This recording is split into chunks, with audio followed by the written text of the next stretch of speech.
नमस्ते, मैं संदीप कुलकर्णी आप सभी लोगों का स्मॉल वीडियो सेक्शन में स्वागत करता हूं। आज हम बात करने जा रहे हैं, कई बार हम देखते हैं कि फीडर जो होते हैं वो ज़्यादा श्रिंक नहीं होते हैं।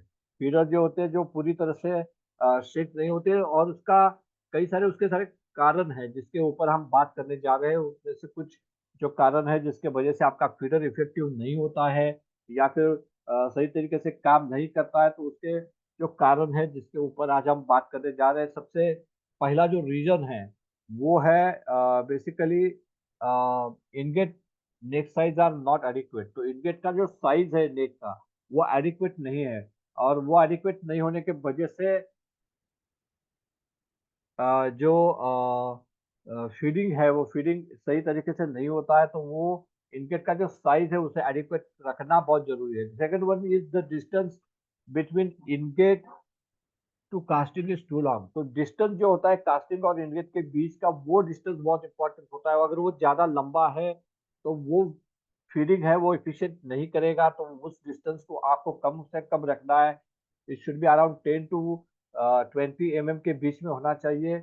20 mm से ज़्यादा उसे रखोगे तो डेफिनेटली ये फीडिंग जो एफिशिएंसी है वो आपकी कम हो जाएगी। अगर वो 10 mm से कम रखोगे तो वो उसके वजह से सैंड इरोजन होने के चांसेस है। तो ये 10 और 20 के बीच में अगर आप रखोगे तो वो ज़्यादा ऑप्टिमाइज काम करेगा, ज़्यादा बेहतर काम करेगा। Feeder size is less. अगर आपका फीडर ही कम है तो वो इफेक्टिवली आपको फीडिंग नहीं करेगा। तो वो फीडिंग करने के लिए आपका जो फीडर साइज आपको प्रॉपर रखना है बहुत जरूरी है। V notch is not provided on the sand riser. इसके ऊपर ऑलरेडी मैंने एक वीडियो बना हुआ है, आप उसे जरूर देखिएगा कि वी नॉच को आपको सही तरीके से रखना है। वी नॉच अगर नहीं होगा तो फीडिंग एफिशिएंसी आपको नहीं देगा। Connecting of riser feeder to casting is too less.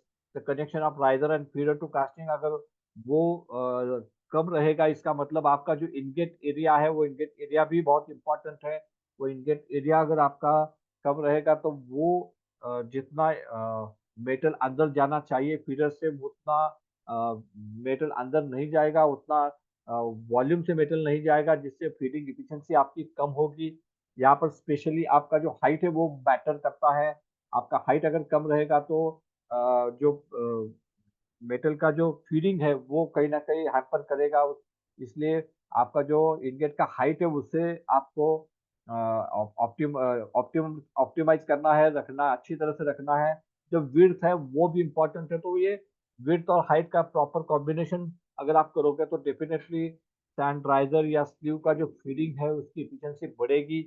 Next one is metal fluidity. Metal fluidity का सीधा संबंध आपके मेटल कंपोजिशन के साथ है, कार्बन सिलिकॉन के साथ है, मैग्नीशियम रेसिडुअल मैग्नीशियम के साथ है, पोरिंग टेम्परेचर के साथ है, चार्ज के साथ है। इन सारी चीज़ों के साथ मेटल प्यूरिटी का संबंध है। तो मेटल प्यूरिटी अगर कम रहेगी तो डेफिनेटली वो फीडिंग एक्सपेक्टेड उतना नहीं होगा। तो ये एक बहुत इंपॉर्टेंट फैक्टर है। और जैसे मैंने पोरिंग टेम्परेचर के बारे में ऑलरेडी आपको बताया, वो भी बहुत अहम रोल अदा करता है इफेक्टिव फीडिंग के ऊपर। तो इन सारी चीज़ों को अगर आप ध्यान देंगे तो डेफिनेटली आप फीडिंग को इम्प्रूव कर सकते हो, फीडिंग एफिशिएंसी को इम्प्रूव कर सकते हो और आपके कास्टिंग के अंदर जो श्रिंकेज आने वाला है उसे आप कम कर सकते हो, रिड्यूस कर सकते हो, एलिमिनेट भी कर सकते हो। तो इस उम्मीद के साथ कि इस वीडियो से माध्यम से आपको ये एक बहुत इम्पोर्टेंट लेसन ये मिला होगा कि किस तरह से आप आपके फीडिंग एफिशिएंसी को इम्प्रूव करने के अलग-अलग तरीके जो है उसके ऊपर काम कर सकते हैं। इस उम्मीद के साथ कि ये वीडियो आपको पसंद आया होगा। मैं इस वीडियो को खत्म करता हूँ। आपका बहुत-बहुत शुक्रिया। Thank you very